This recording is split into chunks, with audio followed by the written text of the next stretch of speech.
क्या मुक्ति का 3D मॉडल बदल देगा सबकी किस्मत? एक काल्पनिक फैन स्टोरी कॉलेज का माहौल पूरी तरह बदल चुका था। हर तरफ थीसिस प्रोजेक्ट्स की चर्चा थी। हर छात्र अपने अपने प्रोजेक्ट को बेहतर बनाने में जुटा हुआ था। लेकिन सबसे ज्यादा चर्चा दो नामों की थी, मुक्ति और अभीरा। मायू ने धीरे से पूछा, आप अपनी थीसिस में 3D मॉडल नहीं बना रहे हो? अभीरा मुस्कुराई और बोली, नहीं, मैंने मुक्ति का 3D मॉडल देखा है। वह वाकई बहुत शानदार है, लेकिन मैं चाहती हूं कि मेरी थीसिस मेरी अपनी मेहनत से पूरी हो।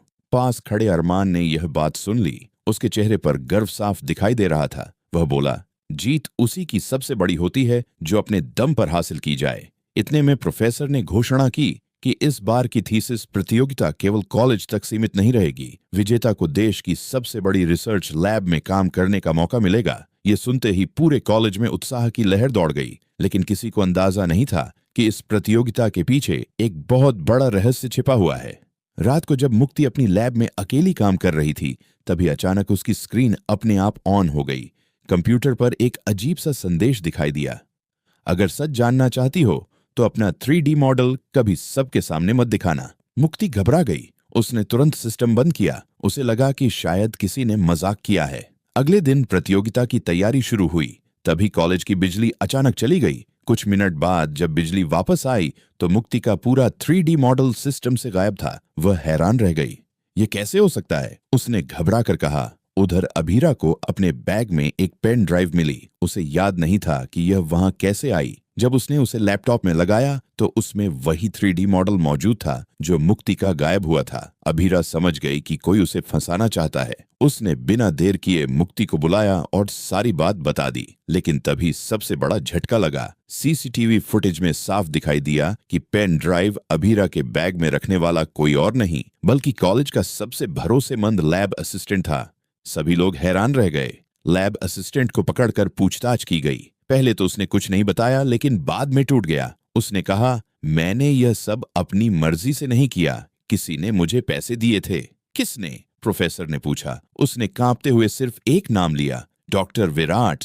पूरा हॉल सन्न रह गया। डॉक्टर विराट वही व्यक्ति थे जिन्हें कॉलेज का सबसे ईमानदार वैज्ञानिक माना जाता था। लेकिन कहानी यहीं खत्म नहीं हुई। जांच के दौरान पता चला कि कई साल पहले डॉक्टर विराट का एक रिसर्च प्रोजेक्ट चोरी हो गया था। तभी से वह किसी भी होनहार छात्र को आगे बढ़ते नहीं देखना चाहते थे। उन्होंने कई प्रतियोगिताओं में छात्रों के प्रोजेक्ट्स बर्बाद करवाए थे। ये सच सामने आते ही सभी के पैरों तले जमीन खिसक गई। उधर मुक्ति और अभीरा ने हार नहीं मानी। दोनों ने मिलकर दोबारा पूरी रात मेहनत की और नया 3D मॉडल तैयार कर लिया। प्रतियोगिता का दिन आ गया। जैसे ही मुक्ति स्टेज पर अपना मॉडल दिखाने वाली थी, अचानक पूरा ऑडिटोरियम अंधेरे में डूब गया। कुछ सेकंड बाद स्क्रीन पर एक वीडियो चलने लगा। वीडियो में दिखाई दे रहा था कि कोई व्यक्ति रिसर्च लैब से गोपनीय फाइलें चुरा रहा है। जब कैमरा उसके चेहरे पर पहुंचा तो सबकी सांसें थम गईं।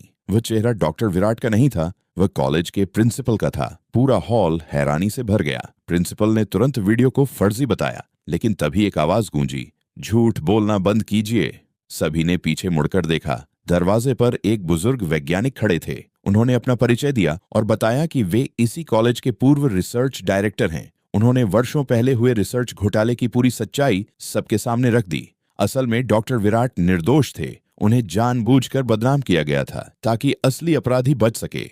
असली मास्टरमाइंड कोई और नहीं बल्कि प्रिंसिपल ही था। यह सुनकर पूरा ऑडिटोरियम सन्न रह गया। प्रिंसिपल भागने की कोशिश करने लगा, लेकिन बाहर पहले से पुलिस मौजूद थी। उसे वहीं गिरफ्तार कर लिया गया। सबको लगा कि अब कहानी खत्म हो गई, लेकिन तभी एक और चौंकाने वाला मोड़ आया। मुक्ति ने अपना 3D मॉडल शुरू किया। जैसे ही मॉडल एक्टिव हुआ, उसमें एक छिपी हुई फाइल दिखाई दी। उस फाइल में कई साल पुराने रिसर्च डेटा थे जिन्हें पूरी दुनिया खो चुका मानती थी। वैज्ञानिकों ने जब उस डेटा की जांच की तो पता चला कि उससे एक नई मेडिकल तकनीक विकसित की जा सकती है जिससे लाखों लोगों की मदद हो सकती है। पूरा हॉल तालियों से गूंज उठा। प्रोफेसर ने घोषणा की कि इस साल प्रतियोगिता का विजेता कोई एक नहीं होगा। मुक्ति और अभीरा दोनों संयुक्त विजेता होंगी। अरमान की आंखों में खुशी के आंसू थे। उसने कहा, सबसे बड़ी जीत ट्रॉफी नहीं बल्कि ईमानदारी की होती है। दोनों ने मुस्कुराकर एक दूसरे का हाथ थाम लिया, लेकिन कहानी का आखिरी मोड़ अभी बाकी था। रात को जब कॉलेज पूरी तरह खाली हो चुका था, लैब के कंप्यूटर की स्क्रीन अपने आप फिर से ऑन हुई। उसी रहस्यमयी संदेश के नीचे अब एक नई लाइन चमक रही थी, खेल अभी खत्म नहीं हुआ, असली फाइल अभी भी गायब है। उसी समय किसी अज्ञात व्यक्ति की परछाई लैब के बाहर दिखाई दी। उसके हाथ में वही पेन ड्राइव थी जिसे सभी सबूत मान चुके थे। वह हल्की सी मुस्कान के साथ बोला, पहला अध्याय खत्म हुआ है, असली कहानी अब शुरू होगी। स्क्रीन काली हो गई, जारी रहेगा। नोट: यह पूरी कहानी एक काल्पनिक फैन स्टोरी है। इसका किसी वास्तविक टीवी सीरियल की आधिकारिक कहानी या आने वाले एपिसोड से कोई संबंध नहीं है।